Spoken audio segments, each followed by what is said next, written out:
ആദ്യ ഷോയ്ക്കിൽ positive review വരുന്ന ചിത്രങ്ങൾക്ക് ബോക്സ് ഓഫീസിൽ ഇന്ന് തിരിഞ്ഞു നോക്കേണ്ടി വന്നിട്ടില്ല. ഒരു കാലത്ത് കുടുംബ പ്രേക്ഷകർ, യുവ പ്രേക്ഷകർ എന്നൊക്കെ തരംതിരിച്ച് വ്യത്യസ്ത ജോണറുകളിലെ തിയേറ്റർ കാഴ്ചകൾ പ്രതിഫലിച്ചിരുമെങ്കിൽ ഇന്ന് അങ്ങനെ സാങ്കല്പിക അതിർത്തിരേഖകളൊന്നുമില്ല.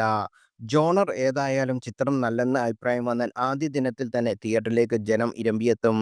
ഏറ്റവും ഒടുവിൽ പോസിറ്റീവ് മൗത്ത് പബ്ലിസിറ്റി എന്ന ഭാഗ്യം ലഭിച്ചിരിക്കുന്നത് പ്രണവ് മോഹൻലാൽ നായകനായ DS0 എന്ന ചിത്രത്തിനാണ്. ബോളിവുഡിന്റെ ഹൊറർ ബ്രാൻഡായ രാഹുൽ സദാശിവൻ സംവിധാനം ചെയ്യുന്ന ചിത്രം ഒക്ടോബർ 31-നാണ് തിയേറ്ററിലെത്തിയത്.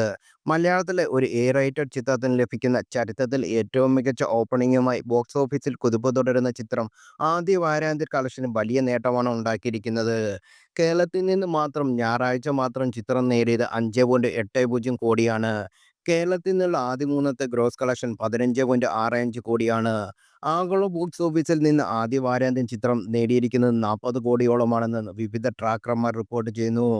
ഞായറാഴ്ച കേരളത്തിൽ മാത്രം ചിത്രത്തിന് 270 ലേറ്റ് നൈറ്റ് ഷോകളാണ് ലഭിച്ചത്. സിനിമാ പ്രേമികൾക്കിടയിൽ ഈ ചിത്രം നേടിയിരിക്കുന്ന ജനപ്രീതി ഇതിൽ നിന്ന് വ്യക്തമാണ്.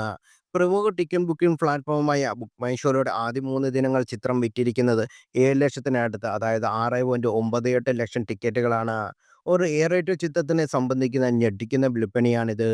ഭൂതകാലം, പ്രമേഹം എന്നീ ചിത്രങ്ങൾക്ക് ശേഷം രാഹുൽ സദാശിവൻ സംവിധാനം ചെയ്യുന്ന ചിത്രം എന്നതും അദ്ദേഹം പ്രണവിനോടൊപ്പം ആദ്യമായി ഒരുക്കുന്ന ചിത്രം എന്ന DS0യ്ക്ക് പ്രീ റിലീസ് ഹൈപ്പ് നേടിക്കൊടുത്ത ഘടകങ്ങളാണ്.